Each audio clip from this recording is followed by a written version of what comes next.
శుక్లాం బ్రహ్మ విచారసార పరమామాద్యాం జగద్వ్యాపినీం వీణా పుస్తకధారిణీం అభయదాం జాడ్యాంధకారాపహాం హస్తే స్ఫాటికమాలికాం విదదతీం పద్మాసనే సంస్థితాం వందే తాం పరమేశ్వరీం భగవతీం బుద్ధిప్రదాం శారదాం. శ్రీ మహాగణాధిపతయే నమః. శ్రీ మహాసరస్వత్యై నమః. శ్రీ గురుభ్యో నమః. జూన్ మాసంలో గోచార ఫలితాలు ఎలా ఉన్నాయి అనే విషయాన్ని మనం తెలుసుకుందాం. జూన్ మాసంలో గ్రహస్థితి ఎలా ఉంది? గోచార ఫలితాలు ముఖ్యంగా 8 గ్రహాల యొక్క సంచారం పైన ఆధారపడి ఉంటాయి కాబట్టి ఈ 8 గ్రహాలు ఏ రాశులలో సంచరిస్తున్నాయి ఈ జూన్ మాసంలో అనేటువంటి విషయాన్ని మనము ప్రథమంగా చూసినట్టయితే, సూర్య భగవానుడు 15వ తారీఖు వరకు వృషభ రాశిలో సంచరిస్తున్నాడు. తదనంతరం మిథున రాశిలోకి ప్రవేశించి మాసాంతం వరకు కూడాను మిథున రాశిలో ఉంటున్నాడు. అంగారకుడు కుజగ్రహము జూన్ 20 వరకు మేషరాశిలో సంచరిస్తున్నాడు. తదనంతరం వృషభ రాశిలోకి ప్రవేశించి మాసాంతం వృషభ రాశిలో ఉంటున్నాడు. బుధుడు జూన్ 22 వరకు మిథున రాశిలో సంచరిస్తున్నాడు. తర్వాత కర్కాటక రాశిలోకి ప్రవేశించి మాసం చివరి వరకు కూడాను కర్కాటక రాశిలో ఉంటున్నాడు. దేవగురువు అయినటువంటి బృహస్పతి గురుగ్రహము జూన్ 2వ తారీఖున కర్కాటక రాశిలోకి ప్రవేశిస్తున్నది. తదనంతరం కర్కాటక రాశిలో ఉంటున్నాడు. శుక్రుడు 8 జూన్ వరకు మిథున రాశిలో ఉంటున్నాడు. తదనంతరం కర్కాటక రాశిలోకి ప్రవేశించి మాసం చివరి వరకు కూడాను కర్కాటక రాశిలో సంచరిస్తున్నాడు. శనైశ్చరుడు మీనరాశిలో సంచరిస్తున్నాడు. రాహువు కుంభరాశిలో సంచరిస్తున్నాడు. కేతువు సింహరాశిలో సంచరిస్తున్నారు. ఈ విధంగా ఈ ముఖ్యమైనటువంటి గ్రహాల యొక్క స్థితి ఈ జూన్ మాసంలో ఉంది. మకర రాశి వారికి జూన్ మాసంలో గోచార ఫలితాలు ఎలా ఉన్నాయో తెలుసుకుందాం. మకర రాశి అధిపతి శనైశ్చరుడు. శని యొక్క సంచారము చాలా డామినేట్ చేస్తుంది. మకరం, కుంభం, మీనం అంటే మీన రాశిలో శనైశ్చరుడు సంచరిస్తున్నాడు. అనుకూలంగా ఉన్నాడు. 3వ స్థానము గోచార రీత్యా అనుకూలమైనటువంటి స్థానం.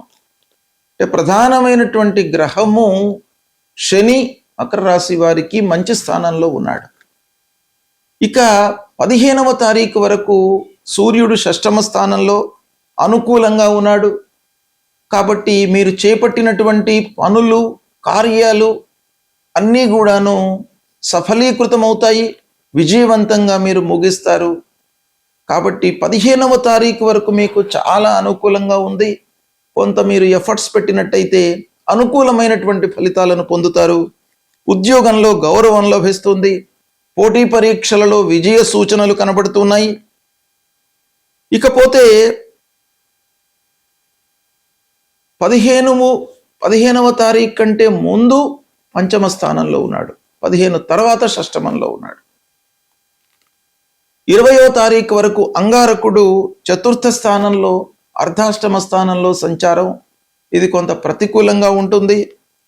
తద్వారా ఇంటి వాతావరణము కొంత మనకు అసౌకర్యంగా ఉంటుంది. అనవసరమైనటువంటి చర్చలు, కలహాలు, గ్యాప్ ఏర్పడము, భార్య, పిల్లలు, కుటుంబ పెద్దలు వీళ్ళ మధ్యన ఒక మిస్అండర్స్టాండింగ్ ఏర్పడేటువంటి అవకాశము ఉంది 20 వరకు. ఈ సమయంలో మీరు వాహన విషయముల లోపల కూడాను జాగ్రత్తలు తీసుకోవాలి. 20 తర్వాత 5వ స్థానంలోకి వస్తున్నాడు. అది కొంత అనుకూలం. 4ర్థంతో పోల్చినట్టయితే 5వ కొంత అనుకూలం. కాబట్టి కొన్ని విషయాలలో మీరు యాక్టివ్గా ఉన్నట్టయితే ఫలితాలు అనుకూలంగా ఉంటాయి. బుధుడి మూలకంగా ఉద్యోగస్తులకు చేస్తూ ఉన్నటువంటి ఉద్యోగంలో అభివృద్ధి కనబడుతుంది.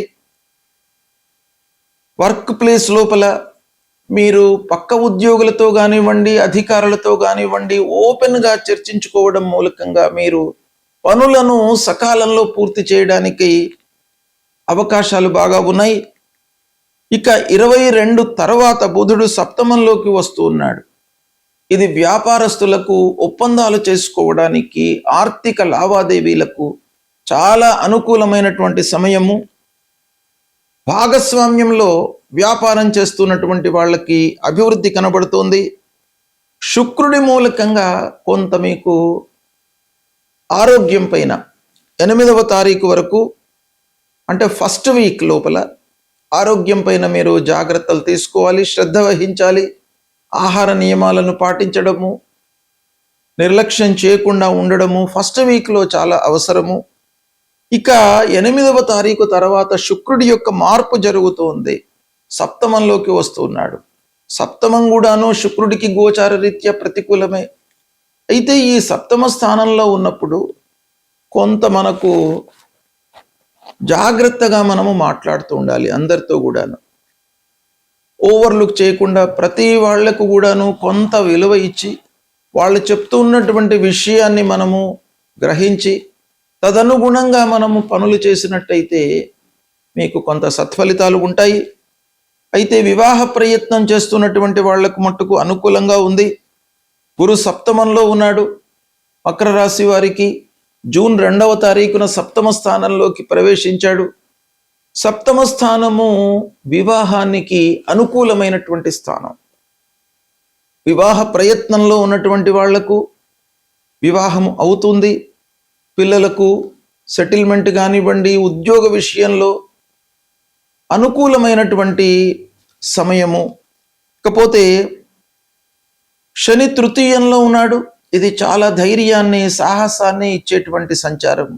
బాగా కలిసి వస్తుంది.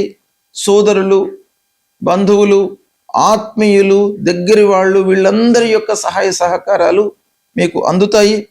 కష్టానికి తగినటువంటి ప్రతిఫలము ఈ శని మూలకంగా మీకు అందుతుంది. ఇకపోతే రాహువు ధనస్థానంలో ఉన్నాడు, కుటుంబ స్థానంలో.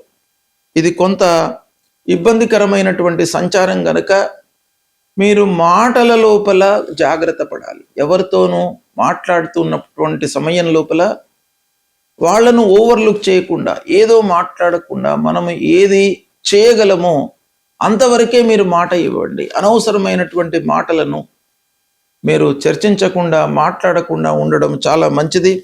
ఖర్చులు నియంత్రణ అవసరము.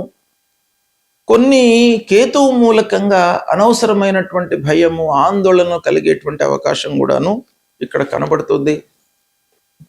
ఓవరాల్గా మనం చూసినట్టయితే ఇంజనీరింగ్ చదువుతూ ఉన్నటువంటి విద్యార్థులు, గణితము స్ట్రీమ్లో ఉన్నటువంటి విద్యార్థులకు ఈ సమయము చాలా ఉత్తమమైనటువంటి సమయము. బాగా రాణిస్తారు. చదువు లోపల అభివృద్ధిలోకి వచ్చేటువంటి అవకాశం బాగా ఉంది.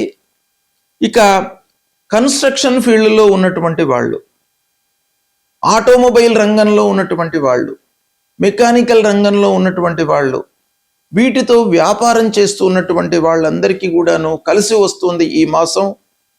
ఇక ప్రభుత్వపరమైనటువంటి కాంట్రాక్ట్స్ చేస్తున్నటువంటి వాళ్లకు కూడాను అనుకూలమైనటువంటి సమయము. విదేశంలో ఉద్యోగం చేస్తున్నటువంటి వాళ్లకు స్థిరత్వం పెరుగుతుంది. అంతకు ముందు ఉన్నటువంటి అన్సర్టనిటీ అనేటువంటిది ఈ మాసంలో తొలగిపోతుంది. కొంత మానసికంగా మీరు స్థిరంగా ఉండేటువంటి అవకాశము ఉంది. ఇకపోతే మంచి అవకాశాలు కూడాను వస్తాయి. ఈ విధంగా ఈ మాసం లోపల మకర రాశి వారికి చాలా అనుకూలమైనటువంటి గ్రహస్థితి ఉంది. 80% మీకు శుభ ఫలితాలు ఉన్నాయి. వీటిని సద్వినియోగపరచుకోండి. ఈ సంవత్సరము ఉగాది నుండి జూలై 10వ తారీఖు వరకు, అంటే 10/7/2026 వరకు కాలసర్ప యోగము ఉంది. కాలసర్ప యోగము అనంటే రాహువు కేతువుల మధ్యన మిగతా గ్రహాలన్నీ కూడాను ఉండడం అన్నమాట. ఈ కాలసర్ప యోగము ప్రపంచవ్యాప్తంగా చాలా ఇబ్బందులను కలిగిస్తుంది. మన దేశీయంగా ఆలోచించినట్టయితే ఇరుగు పొరుగు దేశాలతో, అంటే మన భారతదేశానికి నైబర్ కంట్రీస్ అన్నమాట, బంగ్లాదేశ్ కానివ్వండి, పాకిస్తాన్ కానివ్వండి, ఇలాంటివి ఇరుగు పొరుగు దేశాలతో సత్సంబంధాలు లేకపోవడము, వాళ్లతో గొడవలు, కలహాలు ఇలాంటివి జరగడానికి అవకాశాలు బాగా ఉంటాయి. ఆ ఇరుగు పొరుగు దేశాల యొక్క అధినేతలతో కూడాను మనకు అభిప్రాయ భేదాలు వస్తాయి. వాళ్ళు అరాచకాలు సృష్టించడానికి అవకాశాలు బాగా ఉంటాయి. యుద్ధ వాతావరణము నెలకొంటుంది. ప్రజల లోపల ఒక భయానకమైనటువంటి వాతావరణం ఏర్పడుతుంది. జన నష్టము జరిగే అవకాశాలు ఉంటాయి. పంటలకు హాని, తదనుగుణంగా ఆర్థికపరమైనటువంటి ఇబ్బందులు, ప్రపంచవ్యాప్తంగా యుద్ధాలు, ఆ యుద్ధాల యొక్క పర్యవసానం మూలకంగా ప్రపంచమే కాకుండా మన దేశీయంగా కూడాను ఆర్థికపరమైనటువంటి ఇబ్బందులు ఈ కాలసర్పయోగం మూలకంగా సంభవించే అవకాశాలు ఉన్నాయి.